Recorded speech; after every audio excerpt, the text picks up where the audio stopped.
अपने दिन के कार्यक्रमों से समय निकाल कर देते हैं मेरी बात सुनने के लिए, मुझे मेरी बात कहने का अवसर दे रहे हैं। इसके लिए आपका तहे दिल से शुक्रिया अदा कर रहे हैं, आपका आभार व्यक्त कर रहे हैं। देखिए, हमारा नाम है प्रशांत किशोर।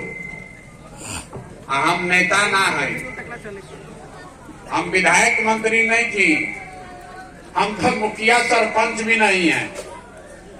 बिहार के साधारण परिवार के लड़के हैं और आपसे वोट मांगने नहीं आए। हम तो पैदल चल रहे हैं। संकल्प लिया है कि पूरा बिहार, गांव, शहर, कस्बा, देहात पैदल चल के जाएंगे। अभी 190 दिन 6 महीना से ज्यादा से चल रहा बानी।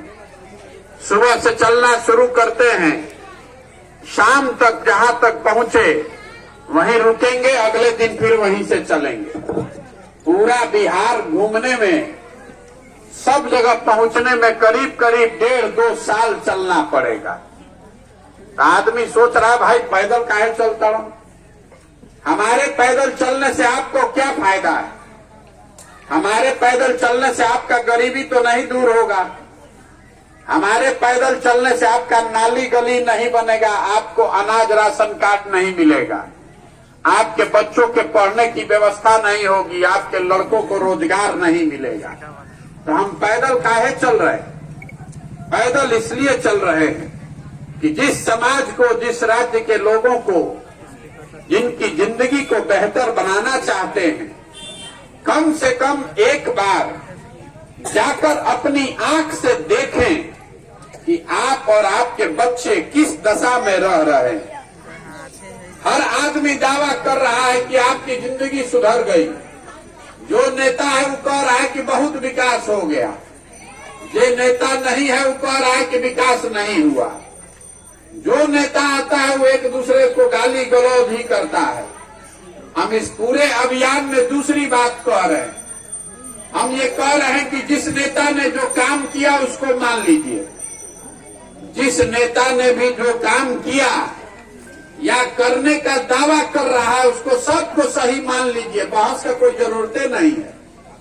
ये हम लोग मान लें कि कांग्रेस ने यहाँ 40 वर्ष में बिहार में बहुत काम कर दिया। ये भी मान लीजिए कि लालू जी की सरकार में 15 साल में सामाजिक न्याय हो गया, गरीबों को, वंचितों को आवाज मिल गया। ये भी मान लीजिए कि नीतीश कुमार और भाजपा के राज में बहुत सुशासन आ गई। लेकिन अगर सबका बात सही मान भी लीजिएगा तो भी हम लोग की दशा तो हम लोग के सामने ही है। बिहार आज देश का सबसे गरीब, सबसे पिछड़ा, सबसे ज्यादा अशिक्षित, सबसे ज्यादा भूखमरी और बेरोजगारी वाला राज्य है। ये मानने में तो कोई दिक्कतें नहीं है। तो काहे लिए माथा झूठ मूठ का फोड़ रहे हैं कि किस नेता ने काम किया, किसने काम नहीं किया? हम कह रहे भैया, जिसने काम किया उसके लिए उसको प्रणाम कर रहे हैं। ये कोई बहस का मुद्दा नहीं है। बहस का मुद्दा ये है कि जो 50 वर्ष से जिस रास्ते पर हम लोग चल रहे हैं और हम लोग की गरीबी नहीं खत्म हुई, हम लोग की परेशानी खत्म नहीं हुई, तो आगे कैसे खत्म होगा? तो इतना तो सबको बुझा रहा है कि जिस रास्ते पर हम लोग पिछला 50 साल से चल रहे हैं, इस रास्ते पर चल के तो अगले 50 साल में भी कल्याण नहीं होगा। अगर होना होता तो अब तक हो गया रहता। तो पहली बात आप समझिए कि आपकी गरीबी और बदहाली खत्म क्यों नहीं हो रही है। देखिए, दुनिया में गरीबी से निकलने का 3 ही रास्ता बताया गया है। पहला रास्ता है पढ़ाई। अगर आपका बाल बच्चा पढ़ लिख जाए, बढ़िया नौकरी पा जाए, तो आपकी गरीबी खत्म हो सकती है। दूसरा रास्ता है खेती। अगर आपके पास जमीन हो, खेती बढ़िया हो, तो उससे भी आपका जीवन यापन बढ़िया हो सकता है।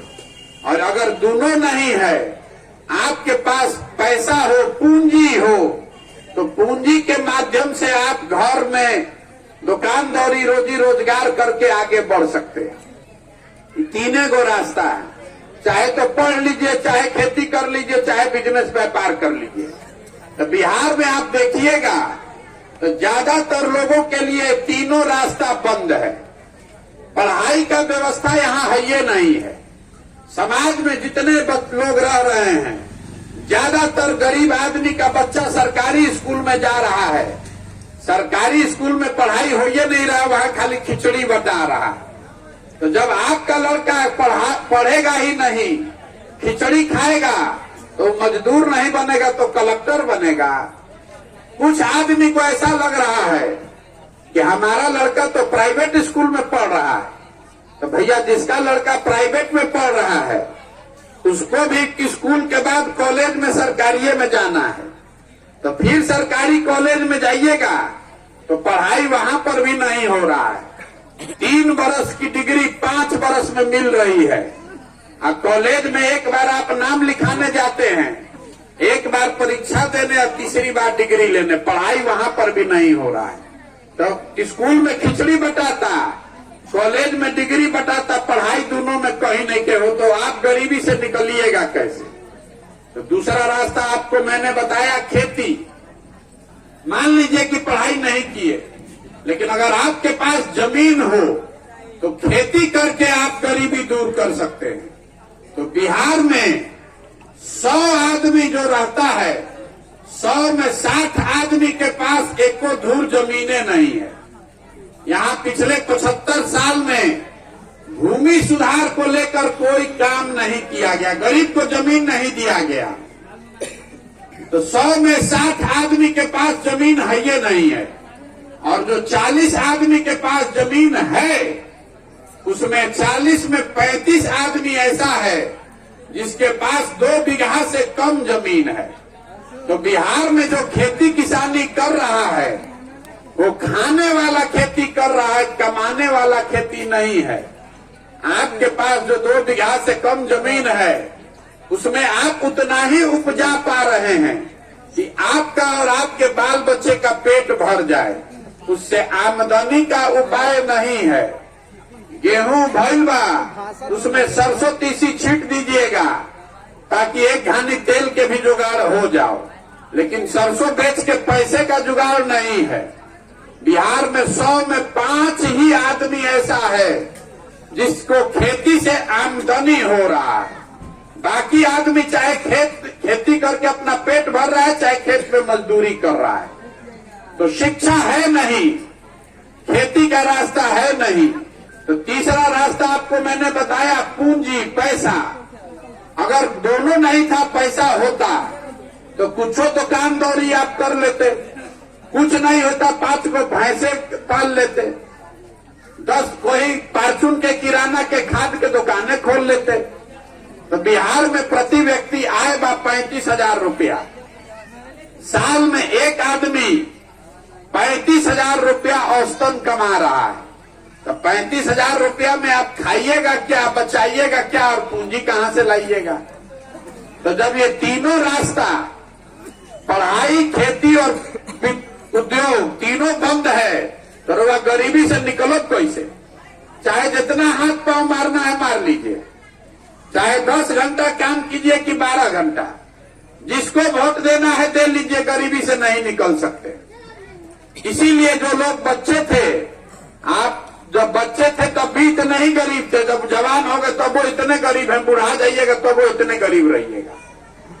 जब तक यहाँ बच्चों के पढ़ने की व्यवस्था अच्छी नहीं होगी कि गरीब से गरीब का बच्चा भी अच्छा पढ़े, जब तक यहाँ खेती को कमाने वाला खेती नहीं बनाया जाएगा, और जब तक यहाँ के लड़कों के हाथ में पूंजी नहीं दिया जाएगा ताकि हर लड़का बिजनेस व्यापार कर सके, तब तक बिहार को नहीं सुधारा जा सकता है।